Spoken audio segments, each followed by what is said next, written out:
അമ്മമ്മേൻ്റെ അടുത്ത് പോയൊരു ദിവസമാണ് കേട്ടോ. അമ്മമ്മ ഉള്ളത് അമ്മേൻ്റെ വീട്ടിലല്ല, അമ്മേൻ്റെ ചേച്ചീൻ്റെ വീട്ടിലാണേ. കുറേ ദിവസമൊക്കെ അമ്മമ്മേനെ ഇങ്ങനെ കാണാണ്ടിരിക്കുമ്പോൾ എനിക്ക് പിന്നെ കാണാൻ ഭയങ്കര കൊതി വരും.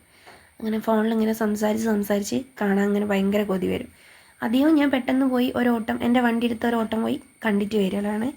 ഇപ്രാവശ്യം ഞാൻ പോകുമ്പോൾ അമ്മയും നാനൂസൊക്കെ ഉണ്ടായിരുന്നു. അങ്ങനെ ഞങ്ങൾ ഒരു ദിവസം അവിടെ നിൽക്കാമെന്ന് വിചാരിച്ച് അങ്ങ് പോയതാണ്. അപ്പോൾ നല്ല മഴയത്താണ് നമ്മൾ പോയത്. നല്ല മഴയൊക്കെ കൊണ്ട് അവിടെ എത്തി.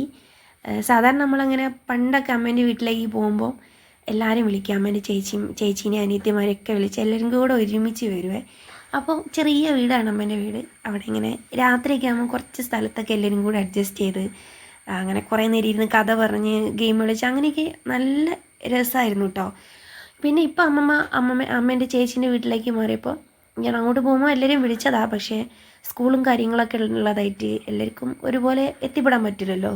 അങ്ങനെ അവസാനം ഞങ്ങൾ തന്നെ ഉണ്ടായുള്ളൂ, ഞാനും അമ്മയും നാനൂസും പിന്നെ അമ്മമ്മയും അമ്മേൻ്റെ ചേച്ചിയും. അങ്ങനെ അവിടെ എത്തി നമ്മൾ കുറേ നേരം ഇരുന്ന് കഥയൊക്കെ പറഞ്ഞപ്പോൾ നമുക്ക് അട ഉണ്ടാക്കി കഴിച്ചാലോ എന്ന് വിചാരിച്ചു. ചായക്ക് അട ഉണ്ടാക്കൽ കുറച്ച് മെനക്കെട്ട പണിയാനെ കൊണ്ട് എല്ലാവർക്കും ഒരു മടിയുണ്ട്. അപ്പോൾ വിചാരിച്ച് എല്ലാവരും കൂടെ ഓരോ പണി ഓരോരുത്തരായിട്ട് ഷെയർ ചെയ്തെടുത്താൽ വേഗം പണി ചെയ്യുമല്ലോ. അങ്ങനെ അമ്മേൻ്റെ ചേച്ചി തേങ്ങ ചിരകുന്നു, ഞാൻ നമ്മൾ ഗോതമ്പ് പൊടി കുറച്ച് ഉപ്പൊക്കെ ഇട്ട് വെള്ളം ഒഴിച്ച് അതിൻ്റെ ഒരു ബാറ്റർ റെഡിയാക്കി. അപ്പോഴേക്കും അമ്മ ശർക്കരയൊക്കെ ഇങ്ങനെ ചുരണ്ടി വെച്ചു. അമ്മമ്മ ചായ ഉണ്ടാക്കുന്നുണ്ട് സൈഡിൽ നിന്ന്. അങ്ങനെ ഈ പിന്നെ ചുരണ്ടി വെച്ച ശർക്കരേൻ്റെ അകത്ത് തേങ്ങ ചേർത്ത് അതിനകത്ത് കുറച്ച് ഏലക്കായും ജീരകമൊക്കെ ഇട്ടാൽ നല്ലൊരു ഫ്ലേവറാണ്. അപ്പോൾ നമ്മൾ വേറെ ഒന്നും ചേർത്തില്ല, തേങ്ങ ശർക്കര മാത്രമേ ഉള്ളൂ. അങ്ങനെ അതൊരു വഴലിൻ്റെ അകത്തേക്ക് പരത്തിയെടുത്തിട്ട് അതിനകത്ത് ശർക്കരയും തേങ്ങയും കൂടിയൊക്കെ നിറച്ച് അങ്ങനെ ചുട്ടെടുക്കുന്നുണ്ട്. അമ്മയും ഞാനും ഓരോരുത്തരേക്കായിട്ട് ഇങ്ങനെ മാറി മാറി ചുട്ടെടുക്കണം, അതവിടെ കിടന്ന് അങ്ങനെ വേവുമല്ലോ. അപ്പോൾ അതിൻ്റെ ഇടയ്ക്ക് ഓരോ കഥകളൊക്കെ പറയുന്നുണ്ട് കേട്ടോ. ആ എല്ലാ കഥകളും നമുക്ക് പുറത്ത് പറയാൻ പറ്റില്ലല്ലോ. അതുകൊണ്ട് ആ കഥകളൊക്കെ എങ്ങനെ മ്യൂട്ടാക്കി ഞാൻ വോയിസ് കൊടുക്കാമെന്ന് വിചാരിച്ചു. അങ്ങനെ കുറേ നേരം കഥയൊക്കെ പറഞ്ഞ് അങ്ങനെ അമ്മേൻ്റെ ചേച്ചീൻ്റെ വീട് വയലിലാണ്, ശരിക്കൊരു വയലിൻ്റെ നടുക്കാണ്.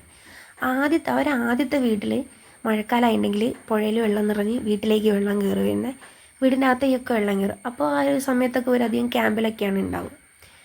ആ സമയത്തൊക്കെ നല്ല കഷ്ടമാണ്, വെള്ളമൊക്കെ ഇറങ്ങിയാൽ ഫുള്ള് ചളി കാര്യങ്ങളൊക്കെ. അങ്ങനെ ഇവർ പുതിയ വീടെടുക്കുന്ന സമയത്ത് അതിനനുസരിച്ച് മണ്ണിട്ട് തറയൊക്കെ പൊക്കി ഉണ്ടാക്കി. ഇപ്പം മഴക്കാലമായിട്ടുണ്ടെങ്കിൽ അങ്ങനെ വെള്ളം കയറുന്ന പ്രശ്നമൊക്കെ കുറവാണ്. അങ്ങനെ അവിടെ നല്ല ഇഷ്ടം പോലെ വെള്ളമുണ്ട് കേട്ടോ. അതിൻ്റെ മുന്നിലൊരു പാറക്കളൊക്കെ ഉണ്ട്. നാനൂസിന് അവിടെ എത്തിയാൽ പിന്നെ പാറക്കുളത്തിലേക്ക് കല്ലെറിഞ്ഞ് കളിക്കലാണ് മെയിൻ പണി. അങ്ങനെ ഞങ്ങൾ കഥയൊക്കെ പറഞ്ഞ് അവസാനം അടയൊക്കെ റെഡി ആയിട്ടുണ്ട്. അമ്മമ്മ ചായ റെഡിയാക്കിയിട്ടുണ്ട്. അമ്മമ്മയാണ് ഇതൊക്കെ ഷെയർ ചെയ്യുക. പണ്ടേ ഭക്ഷണമൊക്കെ ഉണ്ടാക്കി കഴിഞ്ഞാൽ അമ്മമ്മയാണ് എല്ലാവർക്കും ഷെയർ ചെയ്ത് തരിക. അത് അമ്മമ്മേൻ്റെ എന്താ പറയുക, അത് അമ്മമ്മേൻ്റെ ജോലിയാണ്. അമ്മമ്മ അത് ചെയ്താലേ അതിനൊരു തൃപ്തി വരുള്ളൂ. അങ്ങനെ ചായയൊക്കെ റെഡിയായി എല്ലാവർക്കും വിളമ്പിയൊക്കെ വെച്ചതിന് ശേഷം നമ്മൾ പിന്നെ അവിടെ ഇരുന്ന് കുറേ നേരം കഥയൊക്കെ പറഞ്ഞ് എല്ലാവരോടും ഒത്തുകൂടിയ കുറേ കഥ പറയല്ലാണ്ട് വേറെ എന്ത് ചെയ്യാനല്ലേ. അപ്പോൾ പിന്നെ കുറച്ച് നേരം ഫോണിനും ടി വിക്കൊക്കെ ഒരു റെസ്റ്റ് കിട്ടും. അമ്മമ്മ പിന്നെ പുതിയ ഫോണൊന്നും ഇൻട്രസ്റ്റഡ് അല്ലാത്തതുകൊണ്ട് അമ്മമ്മയ്ക്ക് കഥ പറഞ്ഞിരിക്കാനാണ് കൂടുതലിഷ്ടം. അതുകൊണ്ട് ഞങ്ങളും കഥയൊക്കെ പറഞ്ഞ് അങ്ങനെ ഇരിക്കും.